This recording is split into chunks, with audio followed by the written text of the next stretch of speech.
ভারতের বুকের ভেতর এখন ধিকি ধিকি আগুন জ্বলছে। তিস্তা নদী ঘিরে বাংলাদেশের সাহসী সিদ্ধান্ত আর চীনের দৃপ্ত উপস্থিতিতে ভারতের স্বপ্ন আজ ছারখার। বাংলাদেশের তিস্তা প্রকল্পে চীনের সরাসরি সহযোগিতার ঘোষণা শুনে মোদী সরকারের কাঁপছে শিলিগুড়ি করিডোর থেকে দিল্লির সর্বোচ্চ মন্ত্রণালয় পর্যন্ত আতঙ্কের ছায়া নেমে এসেছে।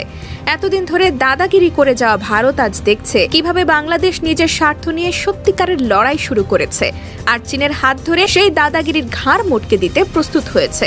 এক কথায় তিস্তার পাড় থেকে মোদী সরকারের অহংকারের ভাঙা মূর্তি এখন রংপুরের বাতাসে উড়ে বেড়াচ্ছে। বছরের পর বছর ধরে ভারত তিস্তা নদীর পানি আটকে রেখেছে, একের পর এক মিথ্যা প্রতিশ্রুতি দিয়ে বাংলাদেশের সাথে ভণ্ডামি খেলায় মেতে থেকেছে। কখনো মুখে বন্ধুত্বের বুলি, কখনো মঞ্চে হাস্যোজ্জ্বল ছবি, কিন্তু বাস্তবে কেবল পানি আটকে রেখে বাংলাদেশের কৃষিকে ধ্বংস করেছে, লাখো লাখো মানুষের জীবনধারাকে দুর্দশার মুখে ঠেলে দিয়েছে। বাংলাদেশের উত্তরাঞ্চল যখন ফসলের জন্য হাহাকার করত, তখন ভারতের নীতি নির্ধারকরা দিল্লিতে আরাম করে বসে থাকত, আর বর্ষায় যখন পানি বেশি হতো তখন ছলাৎ করে অতিরিক্ত পানি ছেড়ে দিয়ে বাংলাদেশে বন্যা সৃষ্টি করত। এই ছিল ভারতের ভাতৃপ্রেম। কিন্তু সময় বদলেছে। এখন বাংলাদেশের নেতৃত্বে আছেন এমন একজন যিনি কোনো মিথ্যা বন্ধুত্বের মোহে আটকে পড়েননি। ডক্টর মোহাম্মদ ইউনূসের কড়া নেতৃত্বে বাংলাদেশ এবার সাহসের সঙ্গে এগিয়ে গেছে। চীনের সঙ্গে হাত মিলিয়ে তিস্তা নদীকে কেন্দ্র করে মহাপরিকল্পনা গ্রহণ করেছে, আর এতেই ভারতের বুকের রক্ত শুকিয়ে গেছে। উত্তরবঙ্গের মানুষের জীবন বদলাতে যে প্রকল্প আসছে, সেটার ফলে কৃষি, সেচ ব্যবস্থা, জলাধার উন্নয়ন, অবকাঠামো নির্মাণ, নদী ব্যবস্থাপনায় এক বৈপ্লবিক পরিবর্তন আসবে। আর এতে ভারতের একচেটিয়া আধিপত্যের দিন শেষ হবে, যেটা মোদী সরকারের গলায় এখন কাঁটার মতো বিঁধছে।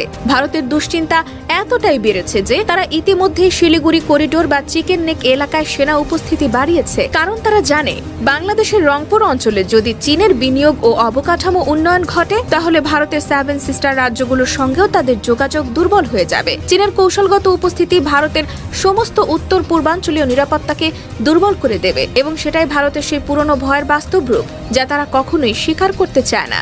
তিস্তা নিয়ে ভারতের ধোঁকাবাজি নতুন কিছু নয়। 2011 সাল থেকে একের পর এক মিটিং, চুক্তির আশ্বাস, সফর বিনিময়, কিন্তু বাস্তবে কিছুই দেয়নি ভারত।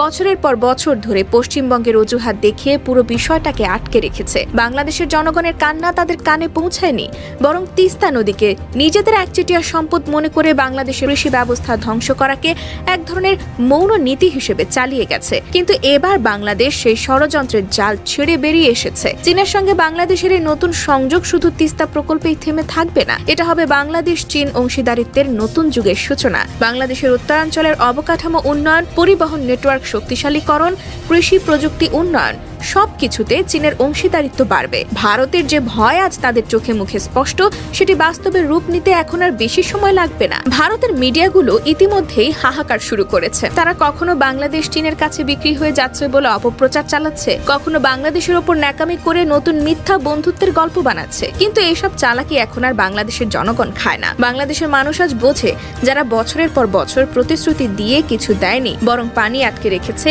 বন্যা সৃষ্টি করেছে, তারাই আসলে প্রকৃত প্রতারক। বাংলাদেশের জনগণ এখন দৃঢ়ভাবে জানে জাতীয় স্বার্থে কে সত্যিকারের বন্ধু আর কে ভণ্ড প্রতারক। তিস্তা নিয়ে চীনের বিনিয়োগ এক অর্থে ভারতের মুখের ওপর চপেটাঘাত। এতদিন ধরে বাংলাদেশকে ছোট ভাই বানিয়ে রাখার পরিকল্পনা ছিল ভারতের, কিন্তু বাংলাদেশ দেখিয়ে দিয়েছে কাউকে ছোট ভাই বানানোর যুগ শেষ। এখন নিজস্ব স্বার্থ নিয়ে দাঁড়ানোর সময়।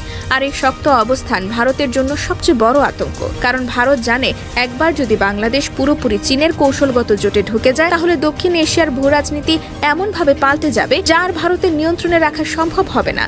বাংলাদেশের জনগণও এখন পরিবর্তন চায়। তারা উন্নয়ন চায়, সম্মান চায়, ন্যায্যতা চায়। আর তাই ভারতের মিথ্যা বন্ধুত্বের মোড়ক টেনে খুলে ফেলতে কোনো দ্বিধা নেই। আজ বাংলাদেশের জনগণ জানে কার হাত ধরে সত্যিকারের উন্নয়ন সম্ভব, আর কার হাত ধরে শুধু প্রতিশ্রুতি আর প্রতারণা আসে। ভারতের তিস্তা নিয়ে অযথা ছলচাতুরির শেষ পরিণতি এখন তাদের সামনে দাঁড়িয়ে আছে। নিঃস্বতা, আতঙ্ক আর নৈতিক ব্যর্থতার নগ্ন বাস্তবতা। বাংলাদেশের সাহসী সিদ্ধান্ত আর চীনের দৃঢ় সমর্থনে আজ ভারতের তথাকথিত দক্ষিণ এশিয়ার দাদাগিরির প্রাসাদ একের পর এক ভেঙে পড়ছে।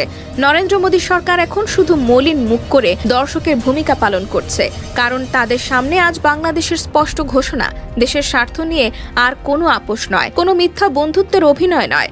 এখন সময় নিজেদের অধিকার নিশ্চিত করার। তিস্তা নদীর পানি আটকে রেখে যে বিশ্বাসঘাতকতার রাজনীতি ভারত এতদিন চালিয়েছে, আজ তার চরম মূল্য দিতে হচ্ছে। বাংলাদেশের উত্তরাঞ্চলের কোটি কোটি মানুষের কষ্টকে তুচ্ছ করে নিজেদের কৃষি খাতে সুবিধা নেওয়ার যে ধৃষ্টতা ভারত দেখিয়েছিল, আজ সেই ধৃষ্টতার বিরুদ্ধে বাংলাদেশের ঘুরে দাঁড়ানো ভারতের সর্বনাশের সূচনা করেছে।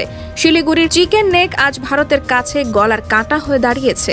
তারা জানে বাংলাদেশের উত্তরাঞ্চলে চীনের উন্নয়ন কাজ মানে হলো ভারতের উত্তর পূর্বাঞ্চলের বিচ্ছিন্নতা, অর্থাৎ ভূগোলই এখন ভারতের বিরুদ্ধে দাঁড়িয়ে গেছে। ভারতের এই দুর্দশার কারণ তাদের নিজেদের অহংকার আর দম্ভ। তারা ভাবত বাংলাদেশ চিরকাল তাদের কথায় চলবে, মাথা নিচু করে থাকবে, কিন্তু ইতিহাস বারবার দেখিয়েছে কখনো কোনো জাতি চিরকাল বন্দী হয়ে থাকেনি। আজ বাংলাদেশের নেতৃত্ব সেই ইতিহাসের নতুন অধ্যায় লিখছে। চীনের সঙ্গে কৌশলগত অংশীদারিত্ব গড়ে বাংলাদেশ শুধু তিস্তা প্রকল্প বাস্তবায়ন করছে না, বরং গোটা দক্ষিণ এশিয়ার ভূ রাজনৈতিক মানচিত্র বদলে দিচ্ছে। ভারত এতদিন ধরে বাংলাদেশকে ভয় দেখিয়ে, চাপ দিয়ে, প্রতিশ্রুতির ফাঁদে ফেলে নিজের স্বার্থ হাসিল করেছে, কিন্তু এখন বাংলাদেশ আর সেই দুর্বল অবস্থানে নেই। এখন বাংলাদেশের হাতে রয়েছে বিকল্প: চীন, রাশিয়া, মধ্যপ্রাচ্য, দক্ষিণ পূর্ব এশিয়া। আর এই বিকল্পের শক্তিতে ভর করে বাংলাদেশ নিজের স্বার্থের জন্য কঠিন সিদ্ধান্ত নিতে পিছপা হচ্ছে না। ভারতের মন করা বন্ধুত্বের গল্প আজ ইতিহাসের পাতায় পড়ে আছে। বাস্তবতা হলো বাংলাদেশের উন্নয়নের জন্য এখন চীনই সত্যিকারের সহযোগী।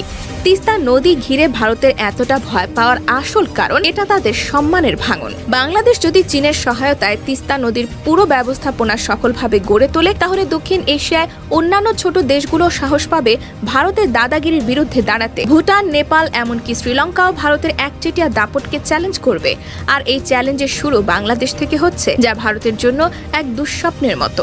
ভারতের কূটনৈতিক ব্যর্থতা আজ আর ঢাকতে পারছে না। ভঙ্গুর বন্ধুত্ব, চাপিয়ে দেওয়া সম্পর্ক, জলবায়ু চুক্তিতে প্রতারণা, এসবের ফল আজ হাতে নাতে পাচ্ছে মোদী সরকার। বাংলাদেশের জনগণ এখন উন্নয়ন, অর্থনৈতিক প্রবৃদ্ধি আর নিজেদের অধিকার চায়। তারা আর ভারতের ফাঁকা বুলি শুনে প্রতারিত হতে প্রস্তুত নয়।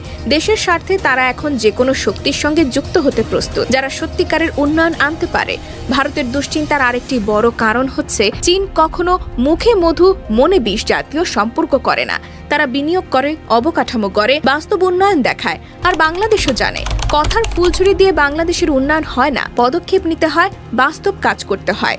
চীনের বিনিয়োগ মানে বাংলাদেশের উত্তরাঞ্চলে নতুন বাঁধ, আধুনিক নদী ব্যবস্থাপনা, সেচ সুবিধা, বন্যা নিয়ন্ত্রণ এবং খাদ্য নিরাপত্তার উন্নয়ন। আর ভারতের জন্য এর মানে নিজেদের একচেটিয়া প্রভাবের মৃত্যু। আজ ভারতের মিডিয়া যতই প্রচারণা চালাক না কেন, বাংলাদেশের জনগণ জানে কারা প্রতিশ্রুতি দেয় আর কারা কাজ করে। ভারতের সময় ফুরিয়েছে। এখন দক্ষিণ এশিয়ায় নেতৃত্বের ব্যাটন বদলাচ্ছে। আর এই পরিবর্তনের কেন্দ্রে রয়েছে বাংলাদেশ, একটি আত্মবিশ্বাসী, সাহসী, স্বাধীন বাংলাদেশ। তিস্তা প্রকল্প বাংলাদেশের জন্য এটি একটি জাতীয় স্বার্থের জন্য সাহসিকতার মূর্ত প্রতীক। এটি প্রমাণ করছে বাংলাদেশ মাথা নত করে বাঁচবে না, বাংলাদেশ নিজের শর্তে এগিয়ে যাবে।